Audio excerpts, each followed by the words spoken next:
dictating that I set aside my aspirations and find employment to support our growing family.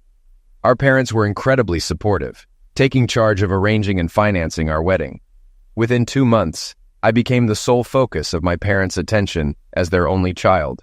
They had welcomed me into the world later in life, approaching their 40s, and considered me a precious blessing after years of longing for a child. Miri had an older brother, Tom, who was 10 years her senior. Their familial bond was distant as Tom left for college when Miri was just 8 years old, rarely returning home thereafter. Tragically, Tom passed away in a peculiar car accident shortly after graduating from college. This event prompted Miranda's parents to shift their focus entirely to their only remaining child, mirroring the devotion my own parents had shown to me. As a wedding present, my parents officially handed over the deeds to our longtime family residence, as they themselves prepared to relocate further south. With retirement on the horizon, I secured a position selling insurance policies at a local firm, quickly acclimating to the industry and feeling right at home. While the starting salary for a new agent was modest, lucrative commissions from successful deals had the potential to nearly double my earnings, albeit at the cost of long hours, typically 12-hour days and occasional weekends. In the months leading up to the twins' arrival, Miri took on a part-time role as a secretary at an office, aiming to further her education while balancing her studies online. It was during this time that her parents' support proved invaluable, as they stepped in to help care for the newborns and eagerly visited to spend time with their grandchildren whenever possible. Tragedy struck 3 years later with the incident involving Sandy Thompson. Despite the challenges, I found success in my career, and my company nominated me for Salesperson of the Year for the North Carolina region. Our small yet growing company, which had recently become a market leader and was later acquired by a national corporation, believed in my potential. Along with a $2,500 bonus, I was awarded an all-expenses-paid trip to Washington, D.C., headquarters for a gala ceremony and dinner where the year's top seller would be announced, followed by 2 additional days to enjoy at leisure. For Miri and me, it marked our first time leaving the city together without the twins, and we were eagerly anticipating the trip. However, 2 days before our departure, everything unraveled. Firstly, Luke was diagnosed with whooping cough, followed by Kelly falling ill the next day. Despite the setback, my presence at the ceremony was mandatory. With a heavy heart, Miri bid me farewell on Friday morning, urging me to try and enjoy the next few days.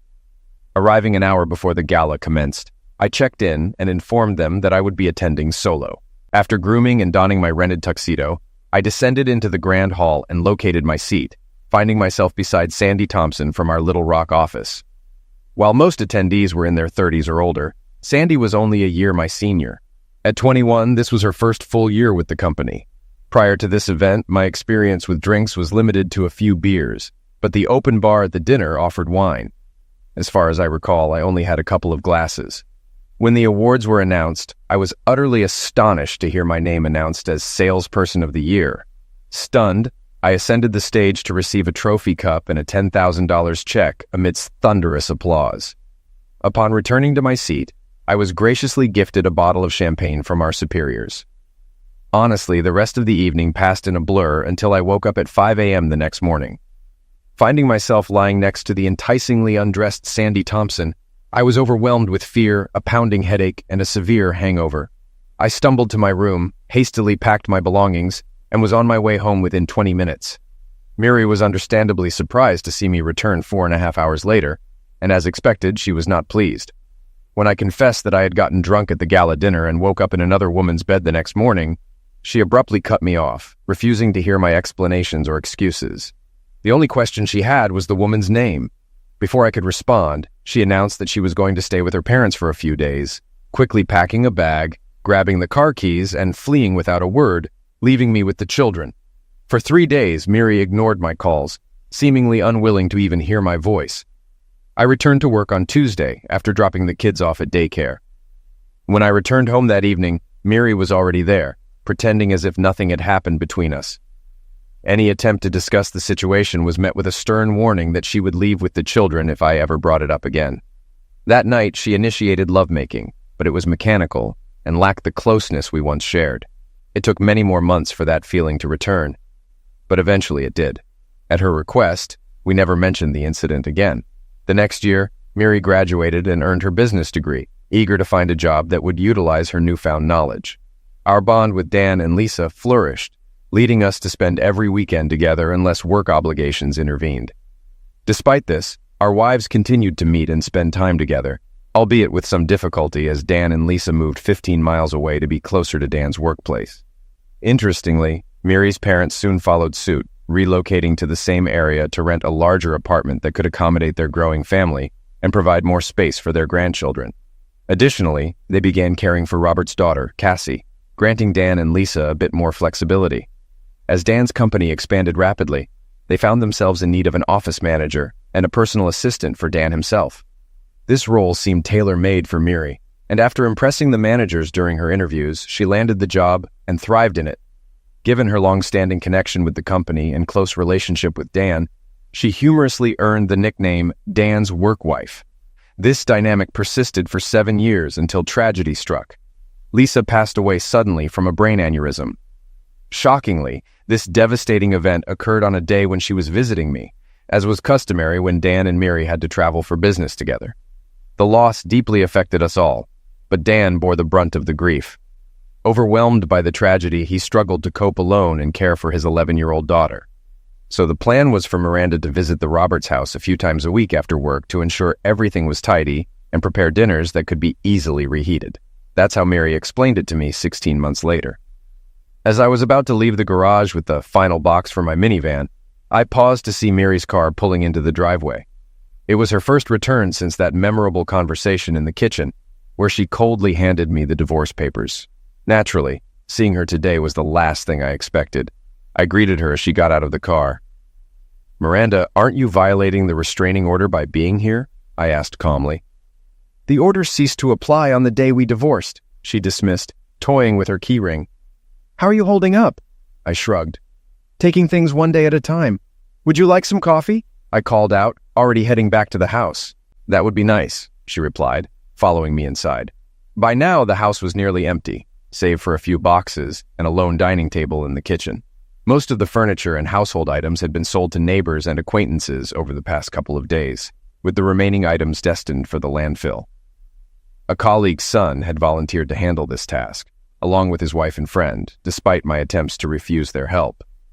A solitary greeting card sat on the mantelpiece in the living room. Since I had recently turned 38, my coworkers had gathered to send warm congratulations, along with another card wishing me luck in my new home, already packed among my belongings. The company I devoted over 19 years to had always treated me well, so leaving behind good friends filled me with sadness and regret. Yet, it was a necessary step. There was nothing tethering me there anymore.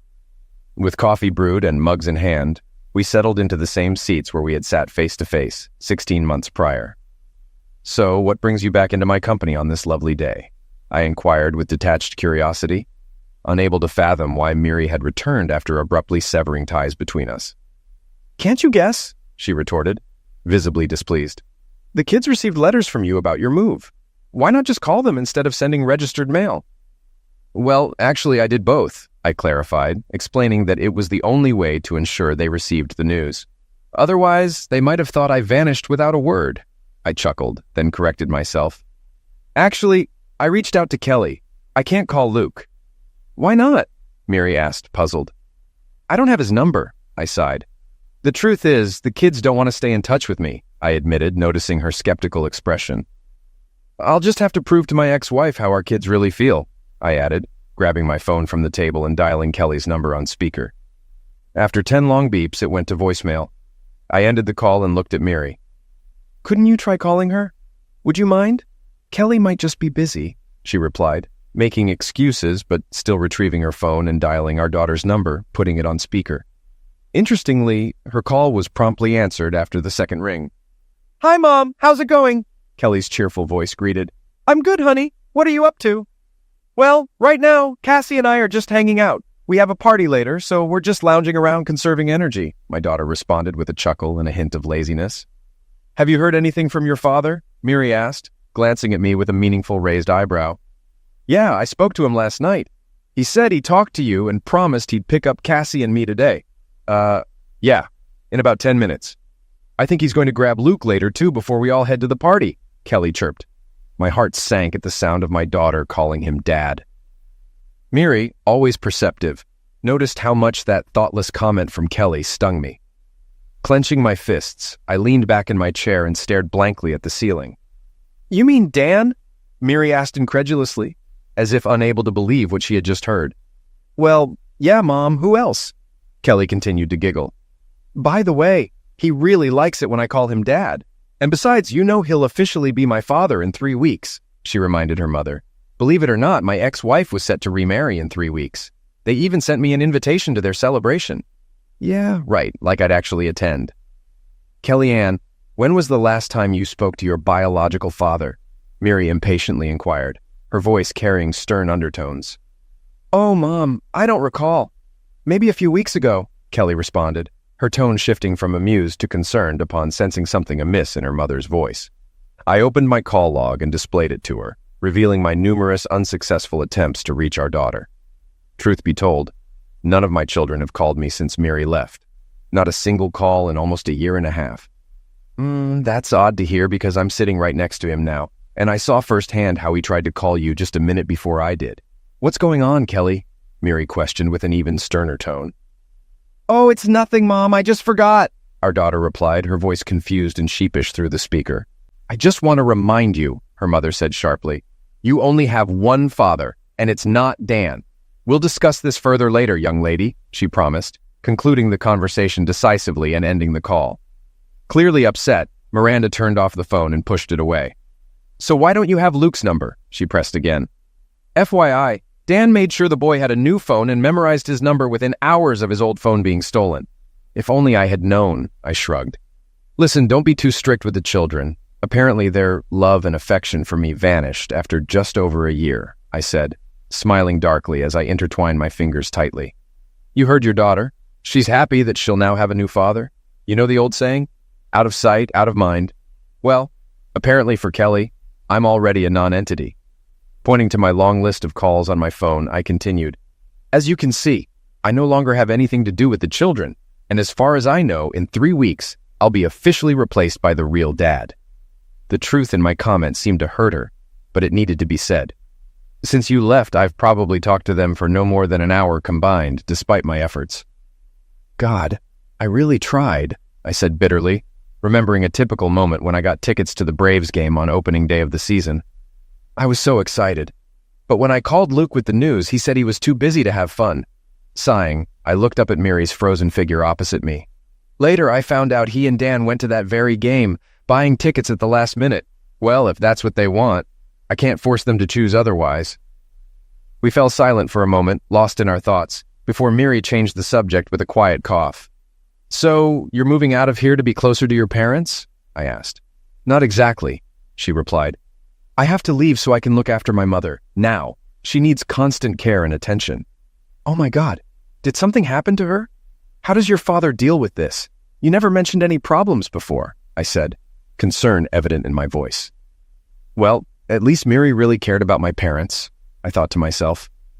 "Mom has advanced Alzheimer's disease," she said solemnly. "It's pretty bad because she hardly remembers anything 90% of the time. And as for Dad, we buried him just over 3 weeks ago. The hospital said it was a heart attack, but personally I think he died from a broken heart, suffering too much from disappointment and pain." "Oh no," my ex-wife sobbed, bursting into tears. "How do you know it was a broken heart? And why didn't you call us?" "Of course I called," I objected wearily. "And to be honest, that was the last time I talked to Kelly. It was the day after Thanksgiving. That's when I found out Luke had a new number, and our conversation with Kelly lasted no more than a minute. She hastily blurted out that she was incredibly busy and would call me back soon. It's a pity she never did, neither that day nor a week later. I called her every day for a couple of weeks, until I finally understood the reason. It's ironic that my kids blocked me on Facebook, but not my dad, I said sarcastically. I later found out that when Kelly told me she was very busy, it was because she was going to the Black Friday sale that day with you and Grandma Roberts. As for how I can know that my father died of a broken heart, that's easy. I never told my parents about our divorce. Yes, I was going to do it sooner or later, but I never could, I admitted, feeling tears welling up in my eyes. Brushing them away, I took a deep breath and continued. When you left, I went to them the next weekend to talk about what happened between us face to face. When I got there, I discovered how bad my mother's condition had become. Dad had told me before how forgetful she was sometimes, but since I last saw them the Christmas before last, her condition had seriously deteriorated. You obviously never knew about this because not once in the last 3 years have you been able to go with me to their place. When I took the children there, I couldn't resist directly hinting at those compelling reasons that, as we both know well now, prevented Miri from accompanying me and the children every time because of my mother's illness. I didn't have the right to bring this news to both of them. Then and every week it became more and more difficult to do this. After Thanksgiving dinner, once we had settled Mom for the night, Dad began pressing me with questions. It had been over a year since he'd heard from you or the kids. So, reluctantly, I told him the truth about our split and your departure. Miri, tense as a bowstring, sat across from me, elbows sharp on the table, hands covering her mouth. Tears glistened in her eyes, and her trembling eyelashes were the only signs of life on her pale face.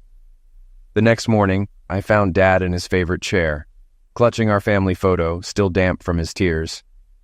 Our divorce broke his heart, Miri. Mom and Dad were married for 52 years. He was old-fashioned and had hoped we'd be together until end of life parted us. Tears streamed down my cheeks as I recounted that dark day. Rising abruptly, I turned to the window, staring at the pale blue sky dotted with rare clouds. Miri's sniffles and quiet sobs echoed behind me. Leaning my throbbing forehead against the cool glass, a minute later I spoke softly again.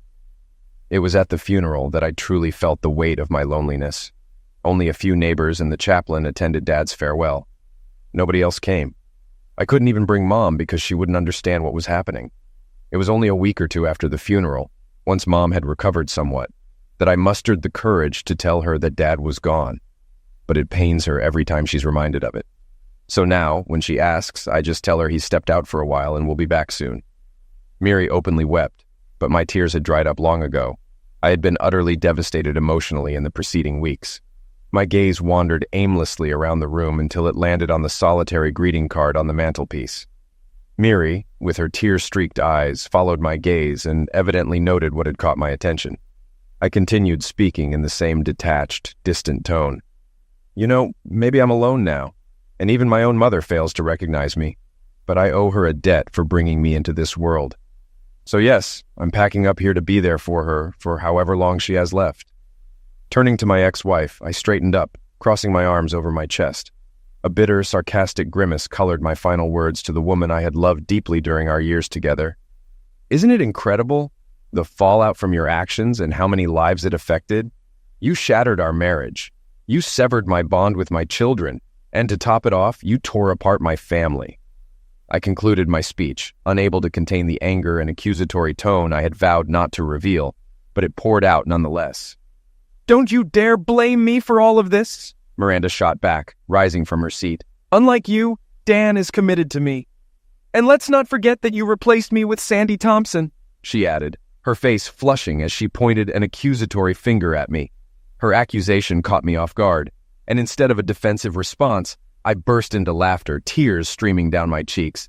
"Absolutely," I replied, barely catching my breath. "Let's not overlook Sandy Thompson, the reason you spent over 15 years meticulously plotting your revenge. I vividly recall that evening when you sternly warned me never to mention her name in this house, threatening to take the children and leave me forever if I did." My ex-wife raised her chin arrogantly, crossing her arms over her chest in defiance, her gaze fixed firmly on me. "Well, Miri, now that you've followed through on all your threats, I believe that ship has sailed. But I still want to make one thing clear once and for all. I never laid a finger on Sandy Thompson," I declared emphatically, feeling a surge of relief as the words left my lips. Meeting Miranda's widened eyes, filled with shock and confusion, I felt a weight lift off my shoulders as I continued in a calmer tone. When I woke up in her bed that morning, I was still dressed in the same tuxedo from the night before. Nothing happened between us. "Do you really expect me to believe this fairy tale?" Miri retorted, dripping with poisonous sarcasm. "Yes, I do expect you to believe me," I replied firmly. "I've never lied to you before, and I certainly have no reason to start now, especially when everything between us has long been over," I added, regaining my composure. "I don't care," she snapped dismissively, sounding more like Kelly than the woman I once knew. For some reason, her indifferent response irked me. Although I could tell she didn't believe me, it was oddly important to me that she did. I grabbed my phone and dialed my old office, motioning for Miranda to stay put and not interrupt. After just a couple of rings, Jane, the receptionist, answered promptly. "Hey, Jane, it's Alan Dowd." "Oh, hi, Alan. Have you finished sorting everything out?" my old friend replied cheerfully, likely gearing up for a big move. "It'll be strange around here without you," she sighed with regret. "Yeah, everything's already packed. I just wanted to chat with my old pal one last time before hitting the road. Listen, I'm trying to get in touch with a colleague at the Little Rock office. I'm not even sure if she's still there, so I was wondering if you could check the system and see if Sandy Thompson is still around."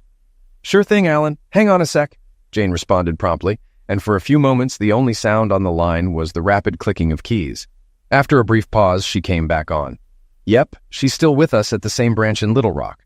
Do you want her number, or should I patch you through directly?" "Oh, thanks a bunch for your help. Just put me through to her line. And Jane, sweetheart, take care of yourself. And if Paul ever decides to put a ring on it, I expect an invite," I joked. "Absolutely, Alan," Jane giggled. "And don't forget about us either." Okay, well, patch me through now. "Thanks, Jane," I said, ready to talk. As Miri listened in on our casual chat, her brow furrowed, but her gaze remained fixed on me. "Hello? Sandy's on the line," a voice I hadn't heard in years announced.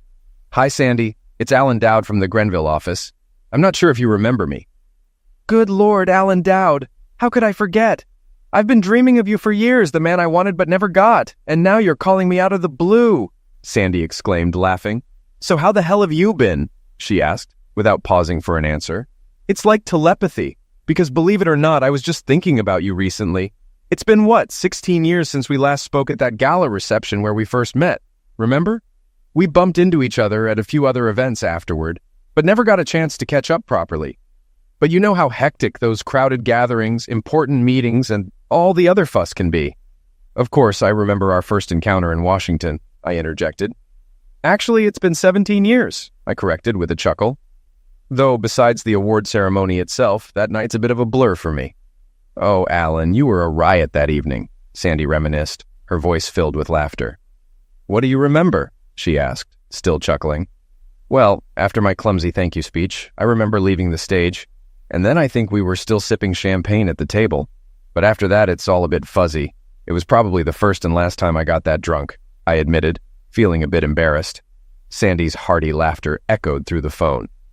"Oh, you were quite the character by the end of the night, though honestly, compared to some others, you didn't drink that much," she teased. "Well, if you want honesty, Alan, I'll give it to you straight," she continued, her voice sly. "Go on, Miss Thompson, lay it on me," I replied, ready for her frankness. "It's quite amusing," I chimed in with my former colleague. "I have to confess, I had my eye on you that evening, even though I knew I had some serious competition from all the single ladies gathered there." "Oh, absolutely," Sandy chuckled. "You were like a tall, dark, handsome magnet drawing all the attention. It was like watching bees buzzing around a pot of honey." Sandy's infectious laughter made me join in, though I couldn't help but sneak a glance at Miri, who listened to Sandy's reminiscences with pursed lips, her expression turning sour when Sandy mentioned dragging me onto the dance floor. "Then, quite accidentally, I swear, I placed my hand, below and felt how, firm and substantial you were," Sandy continued, laughing. "Phew, things were heating up, weren't they?" "Haha, yeah, I nearly keeled over from that," I chuckled. Although being called Miri all evening was a bit awkward, it did show me how devoted you were to your wife. By around 11, you were muttering "Miri, dear" again, and then simply passed out in your chair. When the party wrapped up after midnight and everyone retired to their rooms, you were still there in the hallway. So I enlisted the help of the night porter to get you to bed, Sandy recounted. "I certainly didn't recall all of that," I remarked, listening intently to Sandy's account of that pivotal night, which marked the beginning of the end for Miranda and me. The tricky part was, no one knew which room you were assigned, and the hotel computers were offline for a scheduled update or something. I didn't delve too deeply into it. Long story short, the only logical solution at the time was to bring you to my room. And let me tell you, it was no easy feat moving a guy your size, especially when you were barely conscious, Sandy explained, with a pause on the line. There was some rustling on the other end of the line, then Sandy spoke again. "Sorry about that. I took a couple of sips of water. All these memories have made me a bit feverish and parched," she confessed with a laugh. "So where did I leave off?" "Ah, right there. Well, I have to confess, at that moment, I was feeling a bit mischievous," she admitted, her voice tinged with embarrassment. I mentioned earlier how I accidentally, felt your, well, manhood when the receptionist and I were maneuvering you onto the bed. It was just a fleeting touch, but I immediately realized that you were not only tall, but also quite well endowed, if you catch my drift. She chuckled nervously into the phone. Unfortunately, you nearly passed out as we were getting you into the room, and then you just collapsed on the bed muttering something unintelligible. You know, even though I was tempted, Sandy sighed, I couldn't bring myself to do anything with someone who was practically unconscious. It just seemed wrong and against my principles. Nevertheless, I was a bit tipsy myself that night and feeling rather, well, aroused. So I decided to undress and lie down next to you, hoping that when you woke up and saw me, it might spark something between us. She sighed involuntarily once more. But clearly my little ploy didn't work because when I woke up in the morning, you were already gone. And despite my inquiries, no one had seen you for the rest of the weekend. So all I can say, Alan, is that your wife must be a very fortunate woman. Miri, her eyes widening in shock, covered her mouth with both hands as the gravity of her actions hit her like a thunderbolt. I must admit, at that moment, I felt no sympathy for my ex-wife, as her own rash decisions and arrogance were the root cause of our marriage's downfall. The subsequent calculated planning and years of scheming aimed solely at getting revenge on me only served to reinforce this belief. It was clear to me that I never truly knew the real Miri. Oh, about that, I replied. Now she's my ex-wife, and if I knew then what I know now, I probably would have taken you up on that tempting offer, I chuckled, answering Sandy. She laughed heartily. Well, honey, you're about 7 years too late if you were hoping to rekindle our connection. Now, I'm a very happily married woman with 2 wonderful children. I still use the last name Thompson at the office because all my clients know it and are accustomed to it. Actually, officially, I'm Sandy Roberts. I met Robert 8 years ago, and he was the first person after you who managed to find a way to my heart, she said with a touch of sentiment. A crease formed on Miri's tense forehead as she gripped the edges of the table, her face contorting into a pained grimace. She stared fixedly at the phone on the table as if it were a coiled viper ready to strike. Observing Miranda's reaction, I was perplexed, as I couldn't quite grasp its significance. By the way, it's because of Rob that I thought about you, buddy. Isn't that strange? She laughed. Well, the thing is, his older brother Dan is getting married in a couple of weeks, and his fiancée, named Andy like you, has the last name Daoud. So I wondered if she was your relative, because you're the only person named Daoud among the people I know. Now I understood Miri's reaction. I can't say that's so. Among my relatives, there's no one named Andy, I said with a hint of irony, glancing at Miri. Although, come to think of it, I remember the only relative I knew with such a name was still in high school. It's been so long that I almost forgot about it. I grinned, looking pointedly at Miranda, who blushed and looked away, lips pursed in embarrassment. I really didn't know the real her anymore. But no one would mistake Andy for a guy now. She's gorgeous. She has amazing children, Kelly and Luke, who are now in college. Kelly and Dan's daughter Cassie are best friends and share a room in Florida. They were both bridesmaids in my wedding, and Luke was Rob's usher. He did a great job preparing the ceremony and entertaining the guests, I reminisced. Yes, a great guy, let me tell you. Sandy's last words made me ponder. As I mechanically assented to her, her tone grew more serious, and she began speaking more quietly. Actually, Alan, to be honest, I don't think they should get married because even if they go through with it, their marriage is doomed from the start. I was surprised. Why do you think so? What could stop them since they've been together for so long? Miri, being directly involved, was even more astonished than I was. Her eyebrows shot up, mouth agape as she leaned forward tensely. Lord, Alan, because they're both serial cheaters. I mean, Dan also cheated on his first wife, Lisa, with Andy. I don't know how or why he did it, much less how much less why he did it. Lisa, I assure you, was also stunning, although I never actually met her. I saw her photographs. Anyway, Andy and I had a frank conversation about this one day, and she told me that her husband and children understand that she has a husband at work and a husband at home. She explained how she divided her time between the two of them, while her husband at home had a similar arrangement with a woman he worked with. Can you imagine such a relationship? Yeah, I muttered, unsuccessfully trying to catch Miranda's stubbornly elusive gaze, as she avoided looking into my eyes. Her cheeks, neck, and even part of her chest were flushed a deep shade of red, matching the intensity of her embarrassment. I made it clear to Rob that I would not hesitate to confront him if he ever entertained such thoughts. Sandy shared her firm stance on this matter with confident resolve, then casually dropped a bombshell, unwittingly targeting my ex. Well, Dan still has someone on his side despite his relationship with Andy. That seems to be his modus operandi. I believe this dog always has a backup plan, she snorted. His current girlfriend's name is Tilly, and he sees her every time he's in Chicago, according to what Rob told me. Apparently, he arranges these business trips specifically to visit her every couple of weeks. Observing Miri's reaction, I noticed her complexion shift from bright red to first pale, then even a hint of green. Leaning on the table, she silently struggled for air, seeming on the brink of vomiting right then and there. Sandy continued to enthusiastically relay the latest updates from my former inner circle. Damn, I doubt they would have tied the knot if his bosses hadn't insisted he marry Andy after her ex sued the company following their divorce. Can you believe it, Alan? Her husband at home had a completely different take on their relationship and wouldn't tolerate the chaos. Some men still have integrity, huh? Rob confided that the company had to cough up a hefty sum to settle the matter. $100,000. Just great, I thought to myself. And on top of that, they gave Dan an ultimatum. He has to clean up the mess or they'll kick him out. What do you think? Not exactly the ideal foundation for starting a life together, is it? Continue cheating on your bride while staring down the barrel of a loaded weapon. Miri sprang up, knocking over a chair as she stumbled into the bathroom, where seconds later, I heard her retching. I couldn't blame her.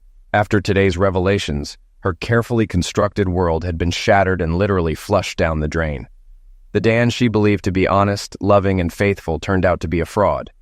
But thankfully, that was no longer my concern.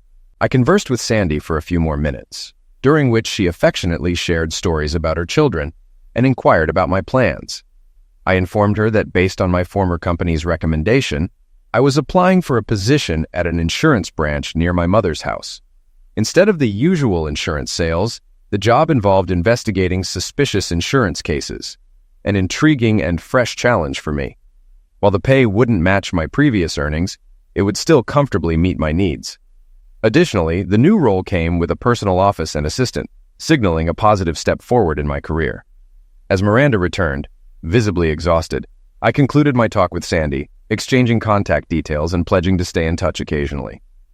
After bidding farewell to Sandy and ending the call, I turned to Miri. My ex-wife appeared visibly distressed, her face damp, pale, and forlorn, with most of her meticulously applied makeup smudged or washed away. In just 15 minutes, Miranda seemed to have aged years before my eyes. "You look exhausted," I remarked sympathetically, as she slumped into a chair, burying her head in her arms. This time her distress felt genuine. "I am, Alan, I really am," she murmured, her voice heavy with exhaustion. "Listen, I'm pressed for time. I need to pursue a lead while it's still fresh. By morning I should be in Brunswick," I replied, glancing at my watch briefly. The drive from here to Brunswick typically took about 6 hours without breaks, but I anticipated making a couple of stops along the way. "All these boxes are yours. They contain all the clothes, photographs, and other stuff that you left." I gestured towards the packages piled up in the corridor near the entrance.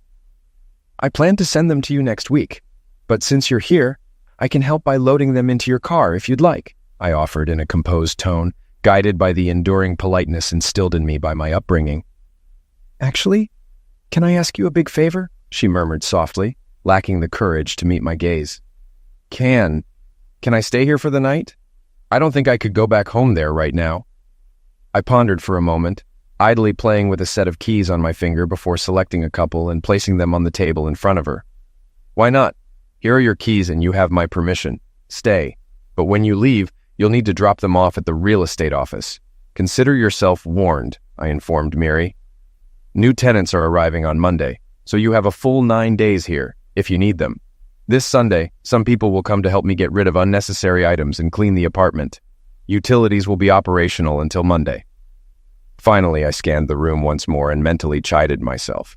Approaching the mantelpiece, I retrieved a greeting card left behind by my thoughtful former colleagues from my previous job. In my new abode, their genuine warmth and kindness will continue to uplift me.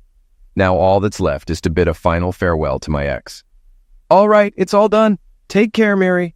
I really must be off. Goodbye. I hope we never cross paths again."